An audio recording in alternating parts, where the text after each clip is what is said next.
بسم اللہ الرحمن الرحیم۔ ڈسکور اوریجنل کے معزز ناظرین، السلام علیکم۔ اب کس نمبر 343 ملاحظہ فرمائیں۔ ایک آہٹ سن کر میں چونکا اور پھر باہر آیا۔ مجھے یہ آواز اسٹیشن ویگن کے عقبی حصے سے آئی تھی۔ آگے والے کیبن اور پیچھے کے حصے کے درمیان ایک پارٹیشن تھا جو ہر اسٹیشن ویگن میں نہیں ہوتا۔ کسی خاص رازداری کے مقصد کے تحت اس گاڑی میں آگے بیٹھنے والوں کو الگ کر دیا گیا تھا۔ اس طرح یہ ایک ڈیلیوری وین قسم کی چیز بن گئی تھی۔ پچھلا دروازہ اوپر اٹھاتی میرے ذہن کو شدید جھٹکا لگا۔ موہنی ایک سیٹ پر سوئی پڑی تھی۔ اس کا ایک بازو سیٹ سے نیچے لٹک رہا تھا۔ وہ خود الٹی لیٹی ہوئی تھی، چنانچہ اس کے بال بھی نیچے جھول رہے تھے اور ایک ریشمی کالے ڈھیر کی صورت میں گاڑی کے فرش پر پڑے ہوئے تھے۔ موہنی، میں نے اس کی ٹانگ پکڑ کر ہلائی۔ اے موہنی، کیا ہے؟ وہ ٹانگ کھینچ کر منمنائی۔ اٹھو، میں نے سیٹ کو بجا کر کہا۔ وہ آہستہ آہستہ اٹھی۔ اس نے جمائی لے کر مجھے دیکھا اور مسکرا کر ایک انگڑائی لی۔ اس صدا کا مجھ پر کوئی اثر نہیں ہوا۔ رات بھر میں میرے خیالات بہت بدل گئے تھے۔ بہت دیر ہو گئی۔ وہ بولی، ایسے کیوں گھور رہے ہو؟ رات کو تم کہاں تھی؟ میں نے اس پر نظر جما کر کہا۔ رات کو تم کہاں تھے؟ وہ بولے، میں مذاق نہیں کر رہا ہوں۔ میں نے سختی سے کہا، تم نے کہاں دیکھا تھا؟ وہ بولی، میں نے دیکھا تھا تو تم یہاں نہیں تھی۔ وہ نیچے اتر آئی۔ اس وقت دیکھا ہوگا جب میں سونے سے پہلے نکلی تھی۔ جھوٹ مت بولو، میں نے برہمی سے کہا۔ اس وقت 3:30 بجے تھے۔ بجے ہوں گے؟ وہ سادگی سے بولی، میرے پاس تو گھڑی نہیں تھی۔ میں نے گھڑی دیکھی تھی، تم 12:30-1 کے درمیان سونے گئی تھی۔ میں نے کہا، ہاں مگر میں سوئی نہیں تھی، نیند نہیں آئی تھی بہت دیر تک، اور آتی بھی کیسے؟ تم نے اس ڈبے میں جو بند کر دیا تھا۔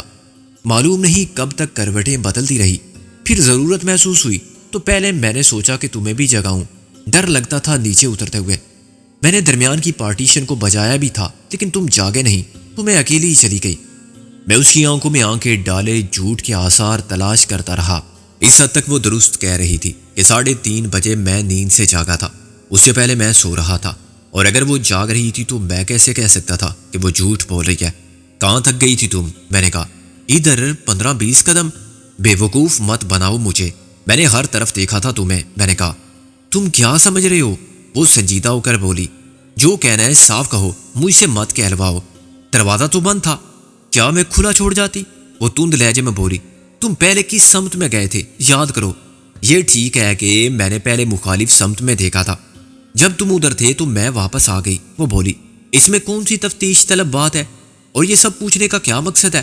مجھے تم پر اعتبار نہیں کہ تم سچ بول رہی ہو۔ کیا تمہیں میں وہ جگہ دکھاؤں؟ وہ مشتعل ہو گئی۔ وہ مٹی تجزیے کے لیے رکھ لو۔ میں نے اسے جام پر مارنے کے لیے ہاتھ اٹھایا اور روک لیا۔ وہ مجھے چیلنج کرنے کے انداز میں مسکرائی کہ ہمت ہے تو مار کے دیکھو۔ تمانچہ کس کے منہ پر پڑتا ہے، سچ بولنے والے کے یا سچ نہ سننے والے کے؟ میں پریشان ہو گیا تھا۔ میں نے فوراً اپنی حکمت عملی بدل لی۔ اگر مونی کے دل میں وہ نہیں ہے جو اس کی زبان پر ہے تو مجھے دل کی بات جاننے کے لیے جوش سے نہیں ہوش سے کام لینا ہوگا۔ وہ مجھے کسی غلط مقصد کے حصول کا ذریعہ بنانے آئی ہے اور میرا اعتماد حاصل کرنے کی کوشش کر رہی ہے، تو مجھے جاریانہ رویہ اختیار کرنے کی بجائے یہ ظاہر کرنا چاہیے کہ میں اس کے جال میں پھنس رہا ہوں۔ اس کے برعکس اگر وہ غلط عزائم نہیں رکھتی تو میرا رویہ بعد میں کسی پشیمانی کا سبب نہیں بن سکتا۔ کس بات سے پریشان تھے؟ وہ بولی، یہ سمجھے تھے کہ میں بھاگ گئی تمہارے دشمنوں کو خبر دینے؟ بے وقوفی کی باتیں مت کرو، میں تمہارے لیے پریشان تھا، یہ کوئی تفریح گار نہیں ہے۔ میں نے کہا، مجھے ہر وقت خطرات کے سائے اپنے تعاقب میں نظر آتے ہیں، خصوصاً جو کچھ گزشتہ رات ہوا اس کے بعد۔ ایک آدمی کا بچ کے نکل جانا اچھا نہیں ہوا۔ سچ کہو، تم یہ تو نہیں سمجھتے تھے کہ اسے میں نے بھگا دیا؟ اگر مجھے ذرا بھی شک ہوتا تو اس جرم کی سزا تمہارے لیے بہت سخت ہوتی۔ میں نے مسکرا کر کہا، چلو اب ناراضگی ختم کرو اور چلنے کی تیاری کرو۔ مجھے کیا تیاری کرنی ہے؟ وہ بولی، چلو، کل رات تو ایک آرزو پوری ہو گئی تھی مگر ہر دعا میری کیسے قبول ہو سکتی ہے؟ میں نے کہا، اور آگے کا دروازہ کھول دیا۔ اب کیا مانگتے؟ اگر ملنے کی امید ہوتی۔ وہ میرے ساتھ بیٹھ کے بولی، 4 سلائس، ہاف براؤن، 2 انڈے، ہاف فرائی، مکھن، جام اور کافی کا 1 مگ۔ میں نے کہا، اور اگنیشن میں چابی گھمائی۔ سب اپنے لیے؟ وہ ہنسی، اور کیا تمہارے لیے؟ بابا اپنے ناشتے کا انتظام خود کرو۔ میں نے کہا، اور انجن کو پھر سٹارٹ کیا۔ تیسری کوشش میں انجن رواں ہو گیا۔ باپو جی نے کبھی ہمیں چائے تک نہیں پینے دی۔ وہ اداس ہو کر بولی، جب تک وہ زندہ رہے ہم ناشتے میں 1 گلاس دودھ کا پیتے تھے، اب تو کالی کا یہ حال ہے کہ آنکھ کھلتے ہی چائے کی طلب ہوتی ہے۔ دن کا آغاز بیڈ ٹی سے ہوتا ہے۔ یہاں سے سڑک کتنی دور ہوگی؟ مجھے قطعی اندازہ نہیں، میں نے کہا۔ 2-4 میل تو ہوگی۔ گاڑی نصف دائرے میں گھوم کے نکلی اور اس جگہ سے دور ہونے لگی جہاں ایک رات کے قیام نے میری زندگی کو ایک نئی امید عطا کی تھی۔ دشمن جو میری تلاش میں میرے پیچھے آئے تھے مارے گئے تھے، اور اب دن کے اجالے میں مجھے نسبتاً کم خطرہ محسوس ہوتا تھا۔ ایک تو مجھے اس نوجوان کا خیال پریشان کرتا تھا جو مونی کے کہنے کے مطابق اسے دھکا دے کر بھاگ گیا تھا۔ کیا وہ کسی کو بتائے گا کہ میں کہاں ہوں؟ میں نے اس کی ساری گفتگو سنی تھی۔ وہ جنگ کے خلاف تھا اور اپنی مرضی کے بغیر زبردستی یہاں لایا گیا تھا۔ اسے موقع پاتے ہی زبردستی کرنے والے کو قتل کر دیا اور اپنی محبت کی راہ میں حائل دیوار گرا دی تھی۔ وہ کچھ نہیں کرے گا، وہ سیدھا وہیں لوٹ جائے گا جہاں کوئی نامعلوم لڑکی اس کی واپسی کی راہ میں آنکھیں بچھائے بیٹھی ہوگی۔ وہ اپنے جرم پر ایک اچھی سی کہانی کا پردہ ڈالے گا۔ اس سے سورگ باشی سسر کی آتما تو خیر بہت مشتعل ہوگی، مگر اس کی بیٹی کو قرار آ جائے گا کہ پتا جی بڑے مہاویر تھے، اور حکام کو یقین آ جائے گا کہ وہ ادائے فرض میں مارا گیا۔ زیادہ امکان اسی بات کا تھا کہ وہ احمق کارڈیلسٹ میرے لیے کوئی مشکل پیدا کرنے سے گریز کا راستہ اختیار کرے گا۔ یہ اسٹیشن ویگن میری پریشانی کی دوسری وجہ تھی۔ مجھے اس میں مجبوراً سفر کرنا پڑ رہا تھا کیونکہ جنگل میں کسی قسم کے ذرائع نقل و حمل دستیاب نہ تھے۔ میں اکیلا اور خالی ہاتھوں اس جنگل سے گزر سکتا تھا، لیکن میرے ساتھ اسباب سفر میں اسلحہ بھی تھا، مال غنیمت بھی اور ایک لڑکی بھی۔ میں کچھ بھی پیچھے چھوڑنا نہیں چاہتا تھا اور کسی دوسری گاڑی کا بندوبست ہونے تک اسٹیشن ویگن کو استعمال کرنے پر مجبور تھا۔ میں نے فیصلہ کیا کہ سڑک پر پہنچتے ہی میں اسے چھوڑ دوں گا۔ یہ گاڑی دشمن کے زیر استعمال تھی اور اب ان کی نظریں اسی کی جستجو کر رہی ہوں گی۔ پیسہ میرے پاس بہت تھا، اتنا زیادہ تھا کہ اسے ساتھ لے کر پھرنا عقل مندی نہ تھا۔ میں پکڑا جاتا تو شاید ڈکیتی کے جرم میں دھر لیا جاتا۔ اگر مجھے یقین ہوتا کہ یہ پیسہ جو حکومت کے خلاف سازش کے لیے لایا گیا تھا سرکاری خزانے میں جمع کرا دیا جائے گا تو میں ساری رقم کسی بھی تھانے میں پہنچا دیتا یا راہ چلتے آدمی کو دے دیتا، مگر مجھے معلوم تھا کہ اتنا پیسہ دے کر بیشتر لوگوں کا ایمان ڈول جائے گا، یہ پیسہ خرد برد ہو جائے گا۔ اس سے تو بہتر تھا کہ میں خود ہی اسے آگ لگا دوں۔ سڑک اچانک آ گئی۔ یہ مین روڈ نہیں تھی، وہی لنک روڈ تھی جس پر سفر کرتا ہوا میں دشمن کے خفیہ کیمپ کے اندر داخل ہو گیا تھا۔ میں نے اطمینان کا سانس لیا کہ جنگل میں ٹائر پنکچر تک نہیں ہوا اور گاڑی نے میرا ساتھ دیا۔ دھوپ میں تیزی تھی اور جنگل کے ناہموار مشکل راستے پر ڈرائیونگ نے مجھے کچھ تھکا دیا تھا۔ یہ تھکن اسی لیے بھی زیادہ محسوس ہو رہی تھی کہ پیٹ خالی تھا۔ میں اسپیڈ بڑھا رہا تھا کہ اچانک مجھے ایک غلطی کا احساس ہو گیا۔ میں نے آسمان پر دھوئیں کی لکیر دیکھی جو میرے سامنے آ گئی تھی۔ دشمن کے علاقے سے دور جانے کی بجائے میں پھر وہاں جا رہا تھا جہاں سے گزشتہ روز فرار ہوا تھا۔ لا حول ولا قوت الا باللہ۔ میں نے گاڑی کو بریک لگائے۔ کیا ہو گیا؟ مونی نے چونک کر کہا۔ ہونا کیا تھا؟ الٹے راستے پر جا رہے تھے۔ میں نے گاڑی کو نصف دائرے میں موڑا۔ تم نے بھی نہیں روکا۔ مجھے کیا معلوم؟ مونی نے کہا۔ مجھے پھر اس پر اعتبار کرنا مشکل ہو گیا۔ میں تو اس راستے پر پہلی بار آیا تھا اور دائیں کی بجائے بائیں مڑ گیا تھا۔ یہ کوئی غیر معمولی بات نہ تھی، مگر مونی تو اس راہ سے آشنا تھی۔ وہ سائیں ڈرائیور کے ساتھ جس اعتماد سے سفر کر رہی تھی اسے تو یہی پتہ چلتا تھا کہ وہ اکثر راتی جاتی رہتی ہے، پھر وہ کیسے کہہ سکتی ہے کہ اس نے میری غلطی کو نوٹ نہیں کیا تھا؟ تاہم میں نے اس سے کچھ نہ کہنا بہتر سمجھا۔ 4 میل کے بعد سڑک سیدھی ہو گئی۔ اوپر درختوں کی شاخیں آپس میں ملتی نظر آتی تھی اور نیچے تنگ سڑک ایک لمبی سرنگ محسوس ہوتی تھی۔ سڑک کی دونوں جانب کھیت تھے، کھلیانوں سے فصل اٹھائی جا چکی تھی اور نئی فصل کے لیے زمین تیار کرنے کا کام ابھی شروع نہیں ہوا تھا۔ چنانچہ تحد نگاہ ویرانی کا راج تھا۔ صرف ایک جگہ میں نے آبادی کے آثار دیکھے، وہ کوئی بہت مختصر سا گاؤں تھا۔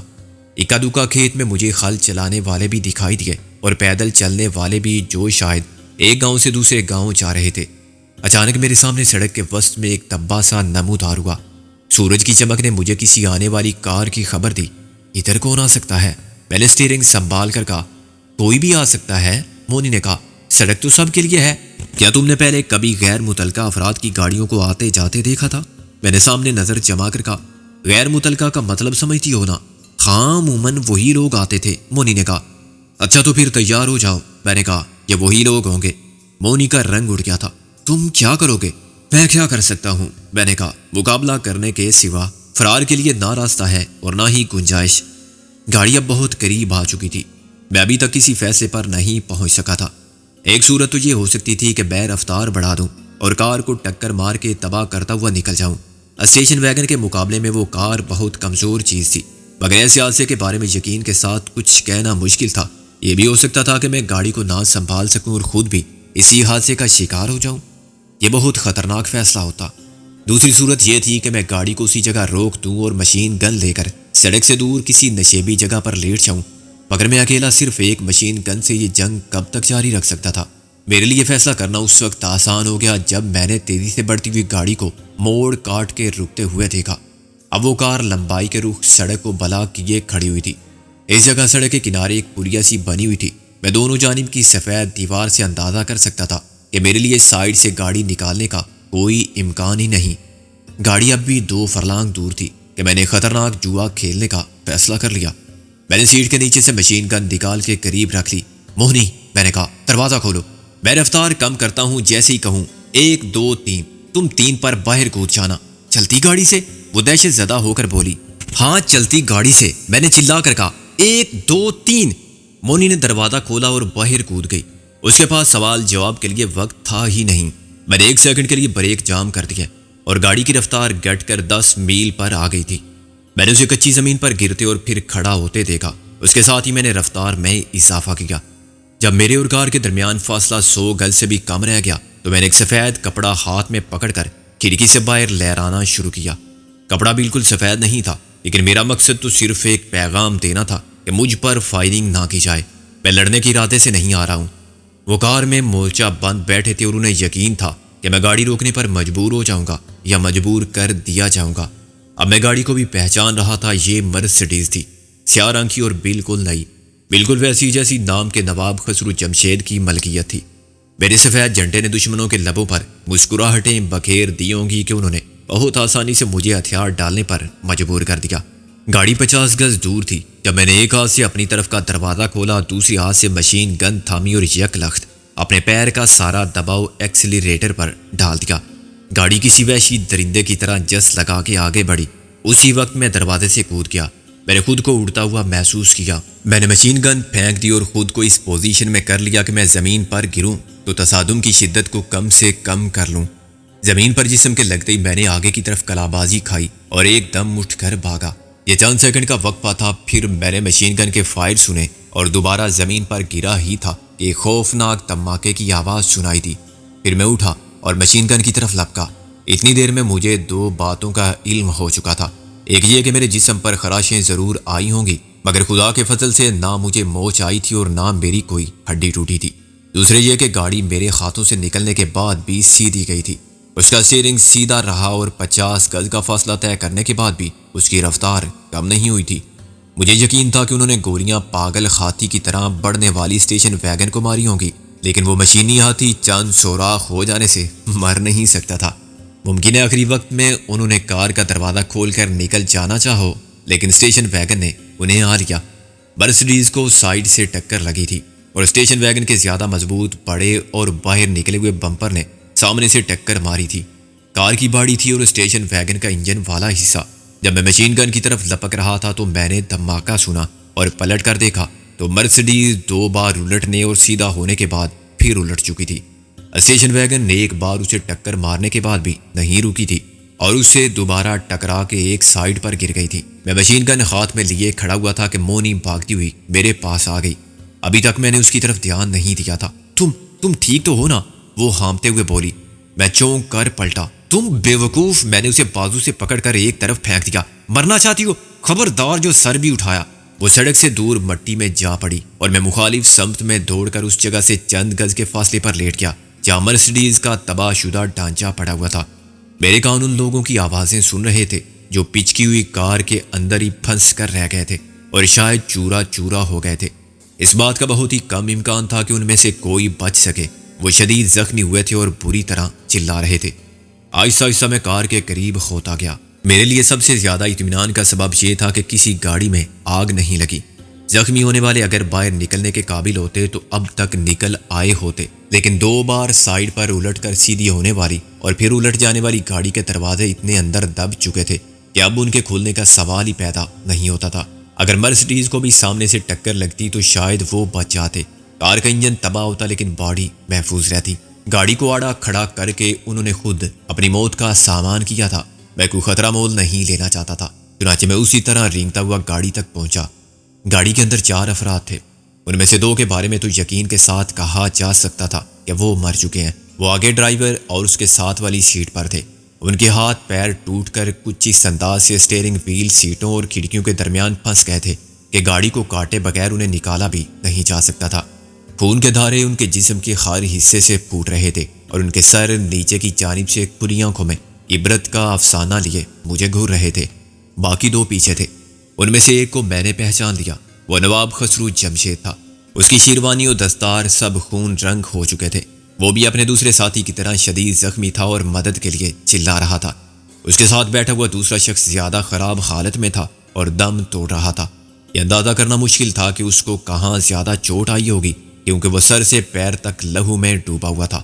خود خسرو جمشید سیٹ کے دورہ ہو جانے سے اور دروازوں کے اندر گھس جانے سے اس طرح پھنس چکا تھا کہ میں اسے کسی طرح بھی کھینچ کر باہر نہیں نکال سکتا تھا۔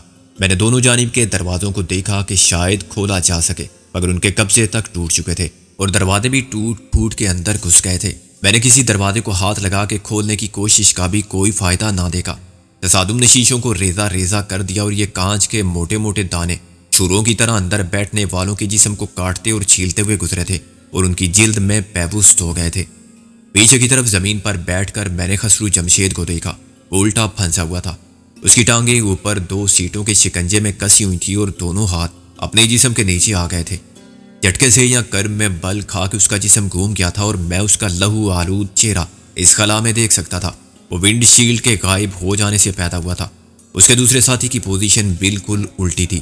وہ سر کے بل نیچے گرا تھا اور اس کا سر فرش پر ہی سیٹوں کے درمیان آ گیا تھا۔ سینے سے اوپر تک شکستہ دڑ بھی میری نظروں سے اوجھل تھا۔ اوپر صرف اس کی 2 ٹانگیں تھی جو وہ مسلسل چلا رہا تھا، جیسے وہ یوگا کے کسی آسن کے مطابق الٹا ہو کے ہوا میں سائیکل چلانے کی ورزش کر رہا ہو۔ اس کے حلق سے نکلنے والی بھیانک آوازوں کو سن کے اندازہ ہوتا تھا کہ وہ کتنے شدید عذاب سے گزر رہا ہے۔ خسرو جمشید کی ناک اور آنکھوں سے خون بہہ رہا تھا۔ چائے شیشے کے چھرے اس کی آنکھوں میں گھس گئے تھے۔ اب وہ اندھا تھا اور مجھے نہیں دیکھ سکتا تھا۔ نواب خسرو جمشید، میں نے اسے آواز دی۔ کون؟ وہ بل بلایا۔ میں سکندر بخت ہوں جمشید، میں نے کہا۔ سکندر مجھے نکالو، میری مدد کرو ورنہ میں مر جاؤں گا، وہ چلانے لگا۔ میں اکیلا ہوں جمشید اور خالی ہاتھوں سے تم کو نکال نہیں سکتا، مجھے نکالو سکندر، خدا کے لیے، وہ چیخنے لگا۔ مجھے معاف کر دو، میں مجرم ہوں تمہارا۔ جمشید، اس وقت کے آنے سے پہلے تم ایسا نہیں سوچتے تھے، اور چند منٹ قبل بھی تمہیں خیال تھا تو صرف مجھے مشین گن سے بھون کر چھلنی کر دینے کا، میں نے کہا۔ لیکن تقدیر نے پلک جھپکنے میں تمہارے وجود کو اپنی طاقت کے غرور اور برتری کے زوم کے ساتھ خاک و خون میں ملا دیا۔ اس حالت میں بھی تم میرے دشمن تو ہو، مگر میں تم سے دشمنی نہیں نکال سکتا۔ دشمن جب زبردست ہو اور اتنا بے بس ہو تو اس پر طاقت آزمائی میں کوئی مردانگی نہیں۔ سکندر، یہ سب ٹھیک ہے، یہ میرے اعمال کی سزا ہے یا تمہارے ساتھ ہونے والے ظلم کا بدلہ، لیکن اس وقت تم مجھے بچا لو، مجھے مرنے مت دو۔ جمشید، یہ میرے بس میں ہوتا تو میں ضرور کرتا، میں نے کہا۔ تم جھوٹ بولتے ہو، تم کچھ بھی کرنا نہیں چاہتے، وہ چیخنے لگا۔ تم مجھے نکال سکتے ہو مگر نکالنا نہیں چاہتے۔ تم دیکھ نہیں سکتے جمشید کہ تم کس بری طرح پھنسے ہوئے ہو۔ تمہیں یا تو گاڑی کاٹ کے نکالا جا سکتا ہے یا ٹانگیں کاٹ کے، اور یہ دونوں کام میں اکیلا کیسے کر سکتا ہوں؟ میرے پاس لوہا کاٹنے والی آری تو کیا چھری تک نہیں ہے، اور تمہاری ٹانگیں کاٹ کے نکال دیا جائے تب بھی کیا تم زندہ ہوگے؟ تمہارا بہت خون بہہ گیا ہے، خدا کے لیے کسی کو لاؤ جو تمہاری مدد کرے۔ سوری جمشید، یا میلوں تک کوئی نہیں ہے، میں نے کہا۔ اس حالت میں تم زیادہ دیر زندہ نہیں رہو گے۔ نہیں، تم بکتے ہو، بھونکتے ہو، میں زندہ رہوں گا، مجھے زندہ رہنے دو سکندر، میری مدد کرو۔ وہ پاگلوں کی طرح رونے لگا۔ یہ سب بیکار ہے، میں نے کہا۔ نہ میرے چاہنے سے کچھ ہوگا نہ تمہارے چاہنے سے۔ اگر میں مدد لینے جاؤں تب بھی میری واپسی شام سے پہلے نہیں ہو سکتی، کیونکہ مجھے اپنے ساتھ گاڑی کو کاٹنے والے ویلڈر، ڈاکٹر، ایمبولینس سب لانے ہوں گے، اور یہ سب کچھ شہر میں ملتا ہے۔ شام تک تم اسی طرح پڑے رہے تو کیسے زندہ رہو گے؟ تمہارے جسم میں جتنا خون ہے وہ 1 گھنٹے میں قطرہ قطرہ بہہ جائے گا، میں نے کہا۔ وہ دھاڑے مار مار کر رونے لگا۔ اس کے منہ سے خون کے چھینٹے اچھلنے لگے۔ تم میرے قاتل ہو، تم نے مارا ہے مجھے۔ نہیں جمشید، تمہاری ارادوں نے تمہیں مارا ہے، میں نے کہا۔ راستہ تم نے روکا تھا مجھے قتل کرنے کے لیے۔ اس وقت تم سوچ بھی نہیں رہے تھے کہ یہ دام اجل تم خود اپنے لیے پھیلا رہے ہو۔ تم بہت تجربہ کار اور پرانے شکاری تھے، مگر اجل تم سے زیادہ عیار شکاری ہے، جو ازل سے آج تک تم جیسے اور میرے جیسے انسانوں کے غرور کو شکست دیتی آئی ہے، اور اسے اپنی بے بسی اور بے خبری کا احساس دلاتی آئی ہے۔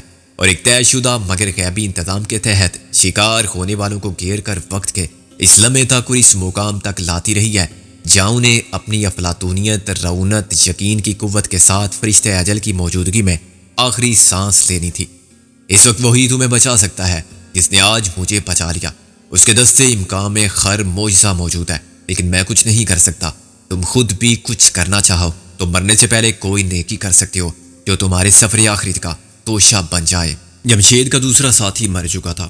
اس کی ٹانگیں جو کینچی کی طرح چل رہی تھیں ساکت ہو کر نیچے لٹک گئی تھی اور اس کی فریاد و فغاں کا دل خراش شور تھم گیا تھا۔ صرف جمشید باقی تھا جو اپنی موت کو سامنے دیکھ رہا تھا لیکن اس سے بچ کے فرار نہیں ہو سکتا تھا۔ یہی بے چارگی انسان کو احساس دلاتی ہے کہ اس کی زندگی ایک بے حد ناقابل اعتبار اور عارضی قوت کا نمونہ تھی۔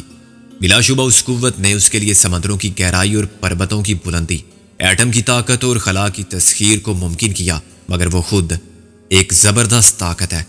مجھے جمشید پر ترس آیا، موت سے کس کو رستگاری ہے، مگر کچھ لوگ مرتے ہیں تو ان کی موت بھی باعث رشک ہوتی ہے۔ جمشید کی موت میں صرف سامان عبرت تھا۔ اگر یہی حادثہ کسی شہر کی سڑک پر پیش آتا تو شاید اسے بچایا جا سکتا تھا۔ اسے گاڑی کو کاٹ کے نکال دیا جاتا اور بر وقت طبی امداد فراہم ہو جاتی تو خواہ وہ معذور زندگی گزارتا مگر زندہ تو رہتا۔ اسے موت بھی کہاں آئی جہاں اس کا واحد تماشائی ایک دشمن تھا، اور وہ دشمن بھی اسے معاف کر دینے کے باوجود بچانے سے قاصر تھا۔ موت ابھی دور تھی مگر موت کے لمحے نے اسے قید کر دیا تھا۔ وہی کار جس کی شان و شوکت جمشید کے لیے وجہ افتخار تھی اب موت کا سامان بن گئی تھی۔ اس کی آرام دہ نشستوں پر اس نے دستار کو بلند رکھا ہوا تھا۔ کامیابیوں کے بہت سے سفر بھی طے کیے تھے مگر آج انہی سیٹوں نے اسے جکڑ رکھا تھا کہ ٹھہرو، یہیں رک کر موت کی راہ دیکھو۔ روح قبض کرنے والا فرشتہ ابھی کہیں اور مصروف ہے لیکن اس کو یہاں بھی آنا ہے، اور تب تک یہ ہمارا کام ہے کہ تمہیں روکے رکھیں۔ جمشید، میں نے بہت دکھ کے ساتھ روتے ہوئے بے بس آدمی کو دیکھا۔ آخری وقت کی توبہ قبول نہیں ہوتی مگر آخری وقت کی نیکی ضرور کام آ جاتی ہے۔ کیا تم سچ بولنے کے لیے تیار ہو؟ ہاں، اب بھی سچ نہ بولا تو کب بولوں گا؟ وہ کراتے ہوئے بولا۔ مگر پہلے ایک بات سن لو، میں نواب خسرو جمشید نہیں ہوں۔ میرے ذہن کو ایک جھٹکا سا لگا۔ کیا میں نواب خسرو جمشید نہیں ہوں؟ اس نے دہرایا۔ پھر تم کون ہو؟ میں نے مایوسی سے کہا۔ اس کا غلام، وہ بولا۔ اس کے حکم پر اس کی جگہ لینے والا اور اس کی جگہ مرنے والا۔ میں نے افسوس سے سر ہلایا۔ کیا یہ خیال پہلے نہیں آیا تھا تم کو کہ ایسا بھی ہو سکتا ہے؟ اس کی جگہ تم نشانہ بن سکتے ہو۔ تم کو معلوم تھا کہ وہ کس قسم کے کاروبار میں ملوث ہے، اس کی جان کے دشمن کتنے، اس کے باوجود تم نے اپنی زندگی اس کے پاس گروی رکھ دی تھی۔ کیا معاوضہ دیتا تھا وہ تم کو اپنی ڈھال بنانے کا؟ بہت، اتنا کہ میں کچھ دیکھ نہیں سکتا تھا۔ کب سے تم اس کے ساتھ ہو؟ میں نے کہا 1 سال سے کم، 10 مہینے ہوئے ہیں۔ تمہارا اصلی نام کیا ہے؟ گھر بار بیوی بچے ہیں؟ کوئی نہیں، نہ نام نہ گھر۔ وہ چیخ مار کے تڑپا اور اس کے منہ سے خون بہہ نکلا۔ وہ خود کہاں ہے؟ اس وقت مظفر گڑھ۔ وہ مشکل سے بولا۔ وہاں ایک حویلی ہے۔ کیا نام ہے اس جگہ کا جہاں یہ حویلی ہے؟ میں نے کہا وہ رانی کی حویلی کہلاتی ہے۔ وہ بولا سب جانتے ہیں۔ اور نواب خسرو جمشید وہاں کب تک ملے گا؟ کل صبح تک۔ کیا وہ اکیلا ہوگا؟ ہاں، ایک عورت ضرور ہوگی، کوئی فاحشہ۔